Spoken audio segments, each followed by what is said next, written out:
그 아이들이 장성함에 에서는 익숙한 사냥꾼이었으므로 들사람이 되고 야곱은 조용한 사람이었으므로 장막에 거주하니 이삭은 에서가 사냥한 고기를 좋아하므로 그를 사랑하고 리브가는 야곱을 사랑하였더라. 야곱이 죽을 쑤었더니 에서가 들에서 돌아와서 심히 피곤하여 야곱에게 이르되 내가 피곤하니 그 붉은 것을 내게 먹게 하라 한지라. 그러므로 에서의 별명은 에돔이더라. 야곱이 이르되 형의 장자의 명분을 내게 오늘 내게 팔라. 에서가 이르되 내가 죽게 되었으니 이 장자의 명분이 내게 무엇이 유익하리요. 야곱이 이르되 오늘 내게 맹세하라. 에서가 맹세하고 장자의 명분을 야곱에게 판지라. 야곱이 떡과 팥죽을 에서에게 주매 에서가 먹으며 마시고 일어나 갔으니 에서가 장자의 명분을 가볍게 여김이었더라. 아멘. 자, 오늘은 에서의 나라 야곱의 나라라는 제목으로 하나님의 말씀 함께 나누도록 하겠습니다. 우리가 저번 주부터 창세기 말씀을 살펴보기 시작을 했는데 오늘은 이제 이삭의 쌍둥이 아들 에서와 야곱에 관한 이야기를 하려고 해요. 우리가 저번 주에도 이야기를 했지만 성경에서는 단순히 이런 아브라함, 이삭, 야곱의 이야기를 할 때 아브라함처럼 하나님 잘 믿으면 하나님께서 이렇게 복 주신다. 그러니까 우리도 하나님 잘 믿고 복 받아야 한다. 복 받는 비결이 여기 있다. 이런 이야기를 하기 위해서 아브라함의 이야기, 이삭의 이야기, 야곱의 이야기를 기록한 게 아니다라고 이야기를 했었습니다. 성경에서는 계속해서 우리에게 어떠한 질문에 대한 답을 주고 있어요. 여기서 어떠한 질문이라는 게 무슨 질문인가 하면은 사람은, 인간이라는 존재는 무엇을 위해 살아가야 하는가?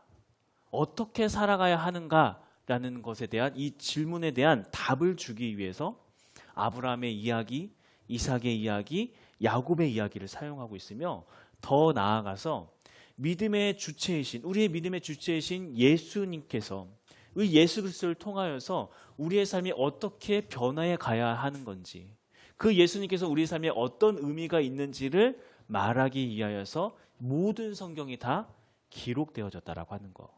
우리가 이러한 전제를 가지고 오늘 말씀에 나오는 에서와 이삭의 이야기, 그러니까 야곱의 이야기를 쭉 같이 살펴볼 텐데 오늘 말씀도 보면은 표면적으로는 정말 그냥 이삭의 두 아들의 이야기가 나오고 있어요.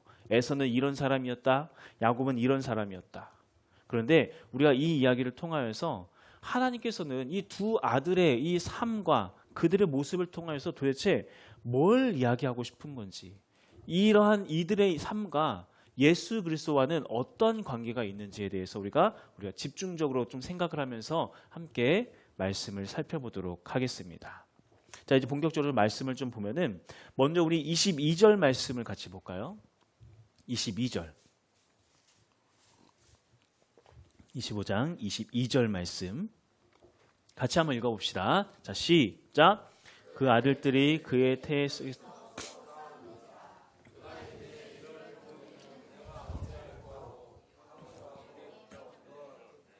여호와께 묻자오되. 자, 이삭과 리브가는 천신만고 끝에 쌍둥이를 임신하게 됐는데, 근데 임신한 상태에서부터 아이들의 상태가 범상치가 않은 거예요.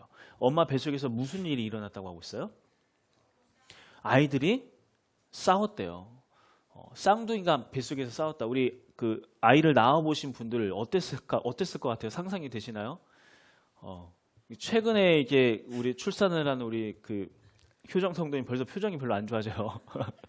애 한 명만 들어있어서 조금만 태동만 해도 이게 굉장히 힘든데 이 안에서 싸웠다라고 하는 거, 엄청 힘들었다고 하는 거죠.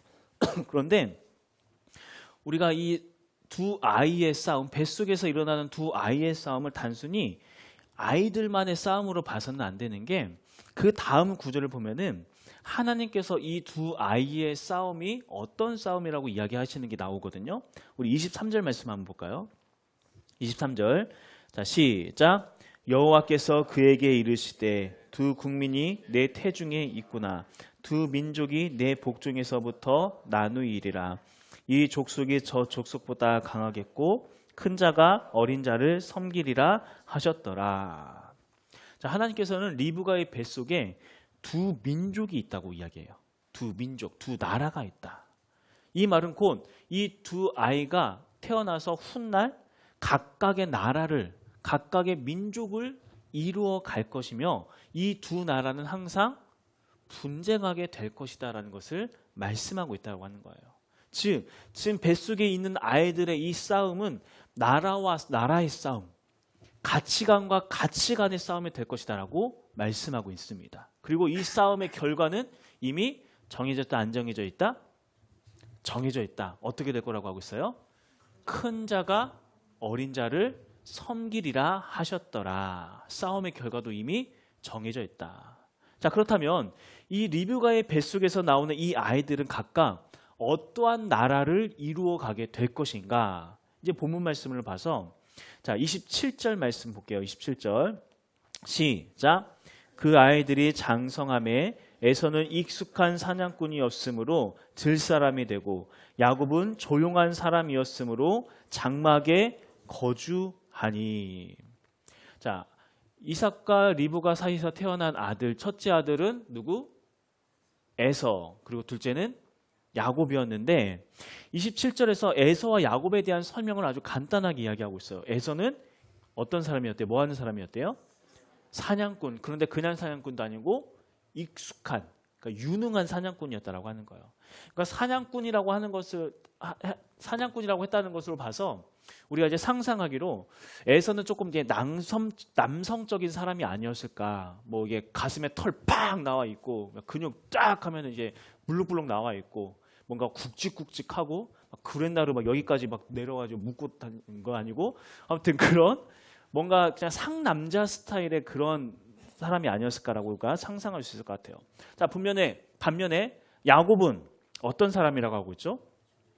조용한 사람. 그래서 어디에 거주하는?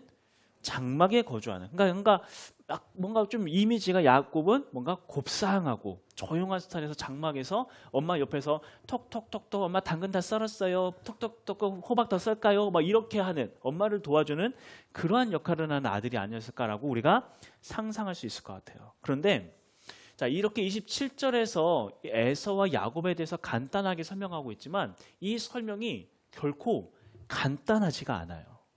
우리가 생각하는 것 이상의 굉장히 중요한 단서들이 이 안에 들어있습니다. 자, 우리가 27절을 통해서 알 수 있는 것은 무엇인가 하면은 에서라고 하는 사람은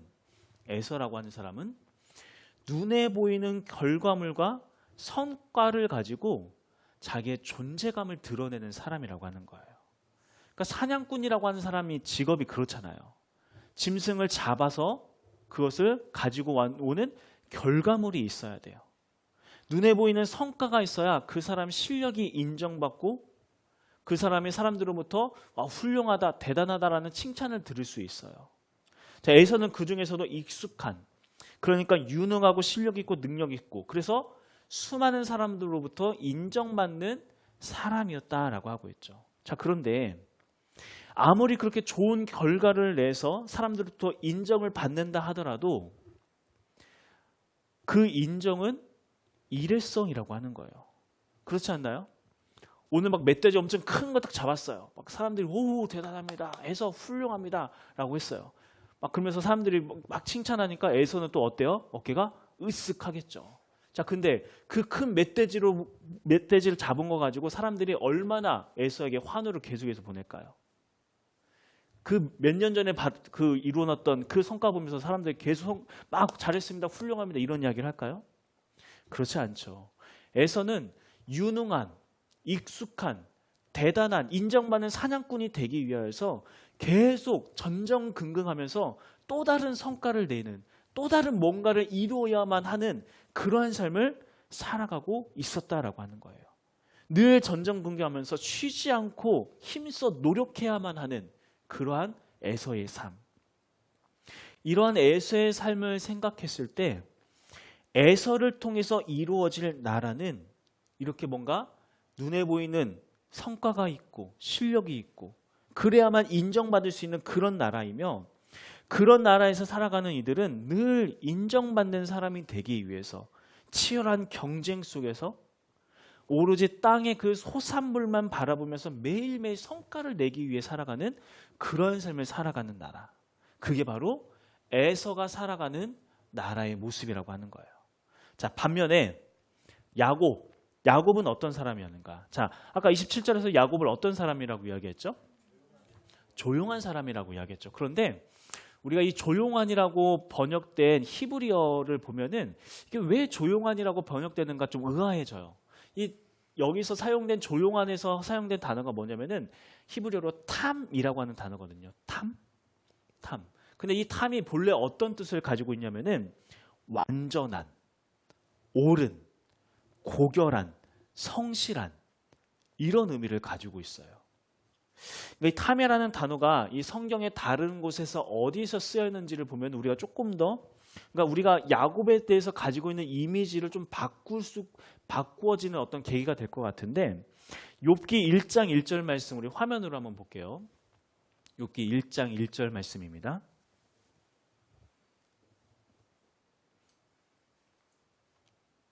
네. 우스땅 욥이라 불리는 사람이 있었는데 자, 이 욥이라는 사람이 있었대요. 자, 그 사람은 어떤 사람이었다? 그 사람은 온전하고 정직하여 하나님을 경외하며 악에서 떠난 자더라. 자, 욥에 대해서 이야기하길 온전하고 정직하고 하나님을 경외하고 악에서 떠난 자이다. 자, 여기서 온전하다라고 하는 그 말에 사용된 단어가 여기서 탐이라고 하는 단어가 사용됐다라고 하는 거예요. 결국 이 말은 야곱이라고 하는 사람은 욥과 같이 정직하고 하나님을 경외하고 악에서 떠나는 삶을 추구하는 그런 사람이었다라는 것을 우리가 알 수 있다라고 하는 거예요. 그런데 아마 이렇게 이야기하면은 야곱에 대해서 어느 정도 알고 있었던 분들이라고 하면은 조금 고개를 갸우뚱할 수 있을 거예요. 왜냐하면 자, 우리가 여태껏 알고 있었던 야곱에 대한 이미지는 어떤 이미지 갖고 있나요? 여러분들이 알고 있는 야곱 어떤 사람이에요? 약삭빠르고 사기꾼에 속이는 사람? 이런 이미지를 다들 가지고 있죠. 그러니까 우리가 여기에서 그러니까 어디선가 들어서 알게 된 이 기본적인 그 이미지, 어떤 사람에 대한 이미지에 대해서 우리가 다시 한번 말씀 안에서 뭐라고 이야기하는지 정확하게 판단하면서 우리가 가지고 있는 선입견을 좀 깰 필요가 있는데 뒤에서 계속 보면 알겠지만 성경에서는 우리가 생각하는 것만큼 야곱에 대해서 부정적으로 이야기하고 있지 않아요. 여기서 더 구체적으로 나중에 좀 더 구체적으로 이야기하기로 하고 자, 27절에서 야곱은 뭐라고 이야기했다고 하면은 탐, 온전한 사람이었고 완전한 사람이었다. 자, 이걸로 봐서 이 야곱을 통해서 이루어질 나라라고 하는 것은 어떤 나라인가? 온전하고 정직하며 하나님을 경외하고 악에서 떠나는 삶을 추구하는 그런 나라. 야곱을 통해 이루어질 나라는 바로 그런 나라라는 것을 알 수가 있다라고 하는 거예요. 자, 이렇게 앞에서 이야기했던 에서의 나라, 눈에 보이는 성과를 얻기 위해서 오직 그것만을 향해서 달려가고 있는 에서의 나라가 있고 하나님을 경외하며 악에서 떠난 온전한 삶을 추구하며 살아가는 나라, 이 야곱을 통해 세워지는 나라가 있을 텐데 이 두 나라는 계속 충돌하게 될 것이다. 충돌하게 될 것이다. 여기까지 다 이해가 되셨죠? 이해가 되셨죠? 우리 재원 형제가 이해가 됐대요. 다들 그렇다면은 오케이, 여기까지. 자, 그런데 이제 문제는 뭐냐면은 수많은 사람들이 에서가 살아가는 그 세상에서 에서의 나라에서 이야기하는 세상의 가치관에 따라서 살아가는 그런 삶을 살아가고 있다라고 하는 거예요. 자, 이게 무슨 말인가? 우리 다음 구절로 한번 볼게요. 28절 말씀 볼까요? 28절. 자, 28절 말씀 시작. 리브가는 야곱을 사랑하였더라. 자, 이삭은 특별히 에서를 사랑했다고 하고 있는데, 자, 에서를 사랑하는 이유가 뭐라고 하고 있어요? 에서가 사냥한 고기를 좋아함으로, 고기를 좋아해서, 여러분들 고기를 좋아해서 아들을 편애하기 시작을 했다. 이해가 되시나요? 그러니까 지금 이삭은 에서가 땅에서 얻어내는 그 소산물, 그 결과물의 마음을 빼앗겨서 그 결과물이 주는 달콤함에 취해서 그래서 특별히 에서를 더 사랑했다고 하는 거예요. 그러니까 쉽게 예를 들면 이런 거예요. 여러분 이렇게 두 아들이 있다고 생각해 봅시다. 두 아들. 근데 첫째 아들은 공부도 잘하고 뭐만 하면 다 1등해요. 뭐 집에 뭐 트로피 상장 너무나도 많이 있고 뭐 더 나아가서는 막 대기업에 이렇게 취직해서 막 많은 돈 벌면서 잘 먹고 잘 살아요. 자, 그런데 하나님을 믿지 않아요. 그냥 오직 그냥 자기 자신만을 위해서 살고 자기 즐기기 위해서만 살아가요. 그런 아들이 있어요. 그런데 이제 둘째 아들은 어떠는가? 그냥 고만고만하게 그냥 살아요. 공부도 특별히 잘하는 것도 아니고 또 뭐 특별히 뛰어난 것도 뭐 있는 것도 아니고 뭐 직장도 막 그렇게 막 변변찮고 막 그래서 그냥 근근히 먹고 그냥 살고. 그런데 하나님을 정말 잘 믿어요.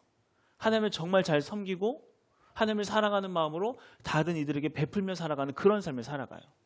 자, 여러분들이 생각했을 때 여러분들은 첫째 아들 때문에 근심할 것 같아요? 둘째 아들 때문에 근심할 것 같아요? 둘째? 네. 하나님 근근히 살아가지만 하나님을 잘 믿지만 근근히 살아가는 그 아들들 때문에 걱정할 것 같다. 그렇죠? 그게 바로 에서의 세상을 살아가는 사람들이 가지고 있는 가치관이라고 하는 거예요. 이해가 되시나요? 네. 뭔가 눈에 보이는 성과가 있어야만이 잘 산다라고 이야기하고 눈에 보이는 뭔가 결과물이 있어야만이 잘하고 있다고 이야기해요. 이삭이 바로 그런 아들이었다고 하는 거예요. 그런 아들. 이삭에게 있어서 에서가 믿음이 없는 거, 그렇게 유능한 사냥꾼으로 매일같이 들판에 나가서 살아가면서 뭔가 성과물을 얻어오는 거, 그것만 있으면 하나님을 잘 믿든 잘 안 믿든 상관없다라고 하는 거예요.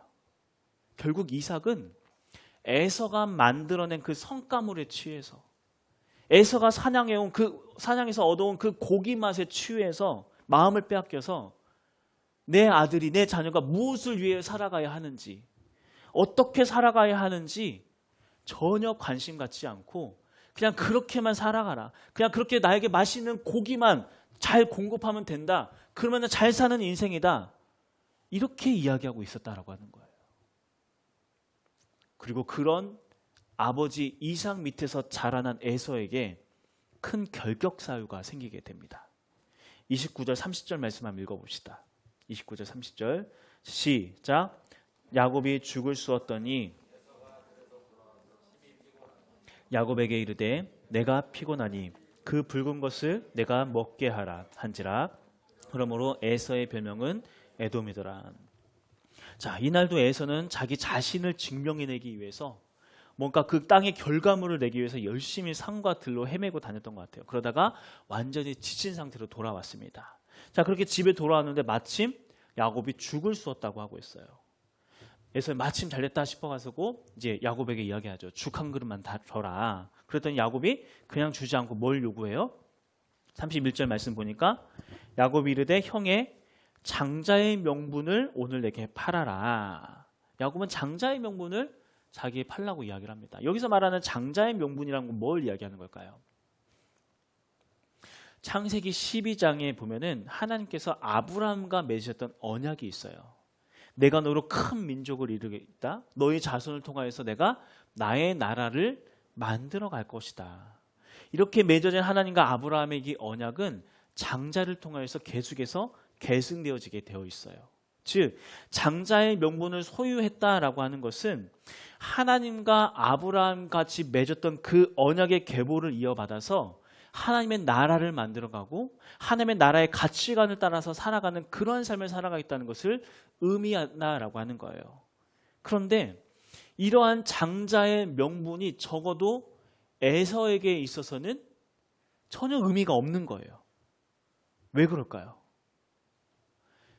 믿음의 계보라고 해봤자 듣기에는 그럴듯해 보이지만 눈에 보이는 게 아니잖아요. 실질적으로 값어치가 매겨지거나 사람에게 보여줄 수 있는, 그래서 인정받을 수 있는 그런 게 전혀 아니다라고 하는 거죠. 에서에게 있어서 중요한 건 뭐예요?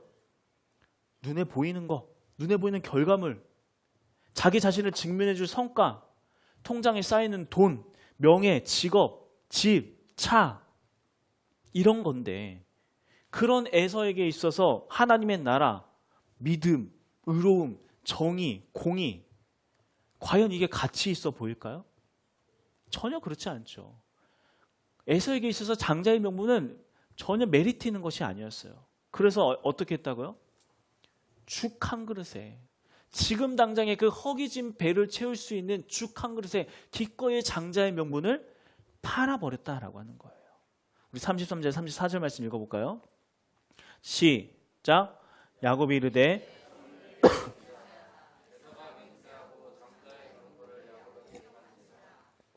떡과 팥죽을 에서에게 주매 에서가 먹으며 마시고 일어나 갔으니 에서가 장자의 명분을 가볍게 여김이었더라. 지금 당장 내 배를 채울 수만 있다면, 지금 당장 위기만 넘길 수 있다면 거짓말을 하는 거, 다른 사람을 속이는 거, 빼앗는 거, 뭐 피해를 주는 거, 정의, 공의 중요하지 않아요. 지금 당장 내 배만 채울 수 있다면 얼마든지 그런 것들 다 바꿔버릴 수 있다라고 하는 거예요. 이게 바로 에서의 나라에서 살아가는 사람들에게 나타나는 전형적인 특징이라고 이야기하고 있는 겁니다. 그들에게 있어서는 하나님의 나라, 정의, 공의, 성실, 진실 이렇게 전혀 중요하지 않다라고 하는 거예요. 오직 나만 성공하면 되고 성과만 만들어지면 되고 그것을 통해서 사람들에게 인정받기만 하면 되고 나만 편하게 누리면 된다라고 하는 그러한 삶, 그게 바로 에서가 살아가는, 에서의 나라에서 살아가는 사람들에게 나타나는 일이라고 하는 거죠. 이러한 삶을 겉으로 봤을 때는 당연한 것처럼 보이고 또 굉장히 그럴듯해 보여요.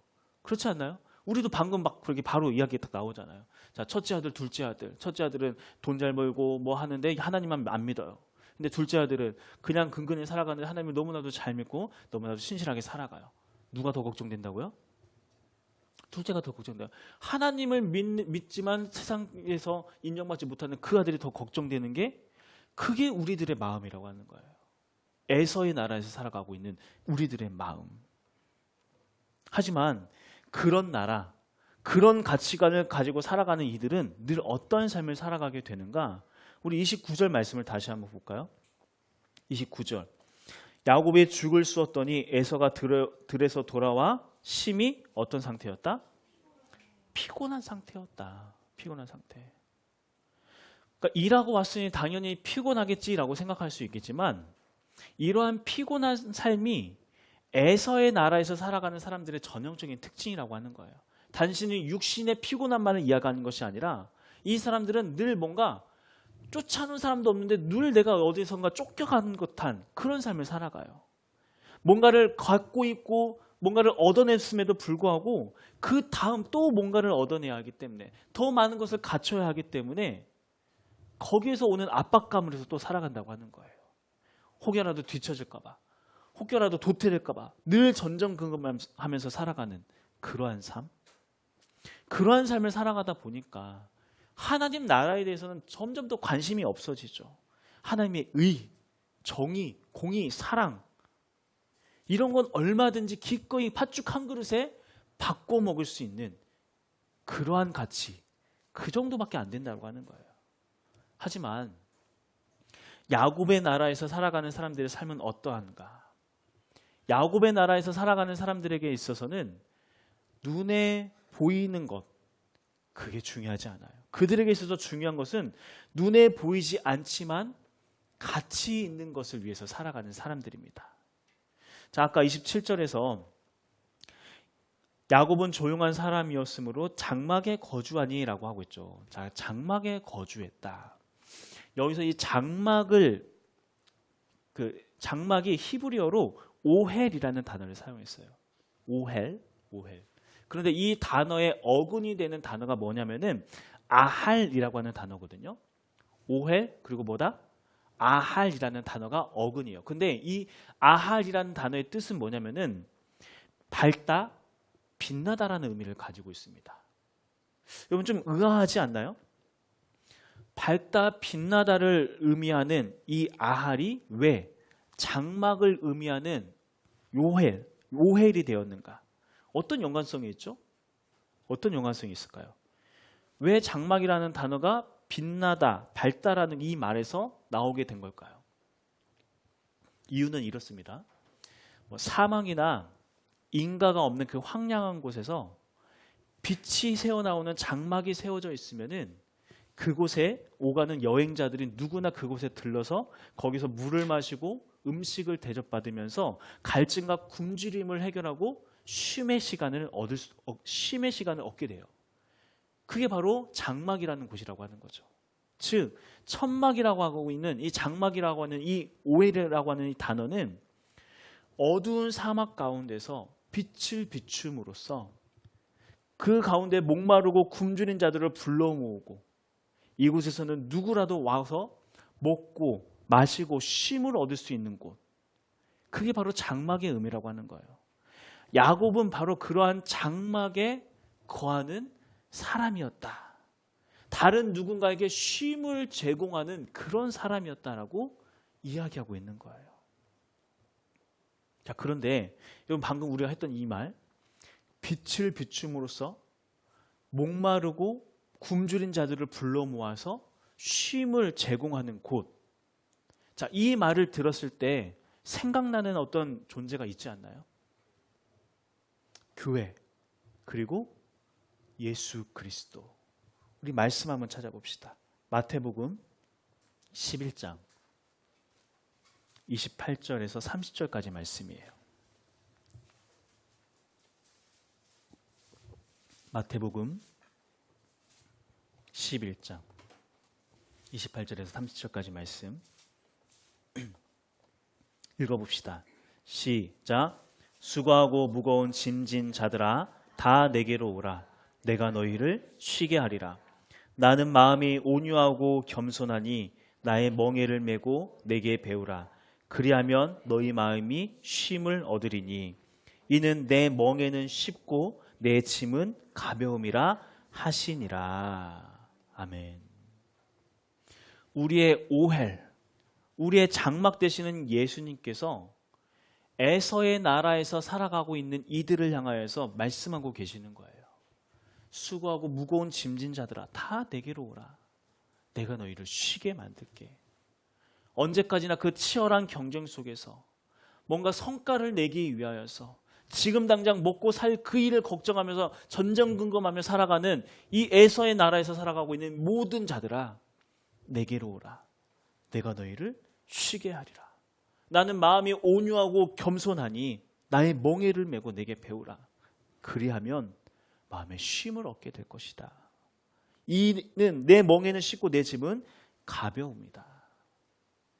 즉 예수님께 나아오는 자, 예수님과 늘 함께 동행하는 자, 예수님 안에 거하는 자들은 어떠한 삶을 살아가게 되는가? 뭔가 성과를 내기 위해서 애쓰지 않아도 된다라고 하는 거예요.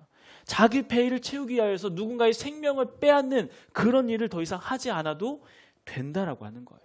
늘 피곤한 몸과 영혼을 가지고 살아가지 않아도 된다라고 하는 거예요. 이 말은 단순히 일하지 않아도 뭐 다 먹고 살 수 있다 이런 이야기를 하는 것이 아니라 그 모든 것들 하나님께서 예수님께서 책임져 주실 테니 너는 나만 바라보며 그 모든 걱정 근심은 다 내려놓고 나만 바라보며 나의 마음을 헤아리고 내가 무엇을 뭐라 말하는지 내가 무엇을 위하여 살아가라고 이야기하는지 그 말을 듣고 순종하라. 이 이야기를 우리에게 전하고 계신다라고 하는 거예요. 그러니까 야곱의 나라에서 살아가는 자들은 예수님과 함께 머물면서 예수님께서 기뻐하실 일이 무엇인지 생각하고 예수님께서 내가 원하는 것이 무엇인지 생각하면서 내가 뭘 하길 원하는지 생각하면서 예수님이 주며 주신 그 가벼운 짐을 지고 온전한 삶을 살아가기 시작하는 거. 예수님께서 지금 우리에게 그 장막 가운데 나오라고 내 안에 거하라고 우리에게 계속해서 말씀하고 계신다라고 하는 거예요. 이 세상은 우리를 자꾸 에서의 세상으로 몰아넣고 있어요. 지금 당장 뭔가 하지 않으면 인정받지 않으면 성과를 내지 않으면 가치 없는 존재처럼 여기게 만들고 있다라고 하는 거예요. 마치 에서가 아버지 이삭을 만족하기 위하여 끊임없이 사냥하면서 아버지부터 인정받기 위하여 끊임없이 고기를 대접해야 했던 것처럼 늘 뭔가를 해야만 인정받는 그런 삶, 거기서 허덕일 수밖에 없는 그런 삶을 살아갈 수밖에 없다라고 하는 거죠. 하지만 예수님께서 우리를 어디로 초청하고 계신다? 야곱의 나라, 장막 안으로 초청하고 계신다. 우리가 그 장막 안에 거하면서 이 가운데 계신 나와 함께하고 계시는 그 예수님을 바라보면서 예수님이 뭘 원하실까? 예수님께서 나를 통하여 뭘 하길 원하실까? 그 일을 생각하면서 그 일을 위해 힘써 나아가기 시작할 때 그 외의 모든 일들 하나님께서 책임지실 거라 약속하고 있다라고 하는 겁니다. 실제로 이런 일들이 성경 곳곳에서 계속해서 이야기하고 있으며 우리들의 삶에서도 동일하게 일어나고 있는 일들이라고 하는 거예요. 특히 우리가 아까 이 장막을 이야기할 때 교회에 대해서 이야기했죠. 맞아요. 교회가 바로 그런 곳이에요. 교회는 야곱과 같은 사람들이 함께 모여서 서로가 서로의 사랑을, 서로의 안부를 묻고 그들의 인생 가운데, 그들의 삶 가운데 필요한 것이 무엇인지 그것을 채워주면서 돌보면서 함께 예수 그리스도 안에서 만족함을 누리며 살아가는 그곳. 그곳이 바로 야헬. 그 요셉이 살아가는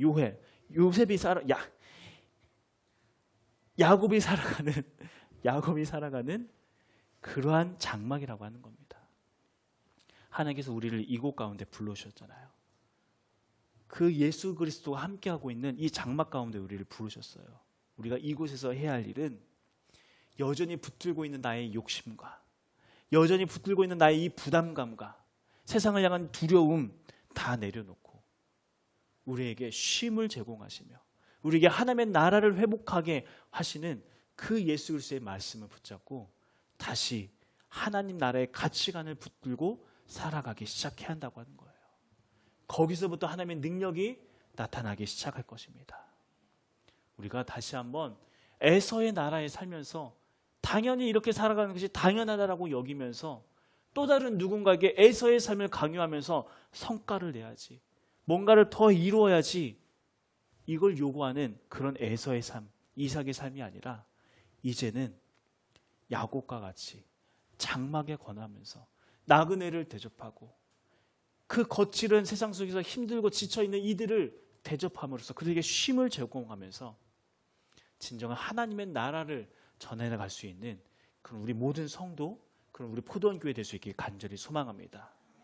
우리가 예수님을 붙들며 나아가기 시작할 때 그런 일이 우리 교회 가운데 이루어지게 될 것입니다. 우리를 통하여 이루시고자 하는 그 하나님의 뜻, 하나님의 나라, 우리가 그것을 소망하면서 무엇을 위하여 살아가야 하는가, 하나님의 나라를 위하여 살아갈 수 있는 우리 모두가 될 수 있길 간절히 소망합니다.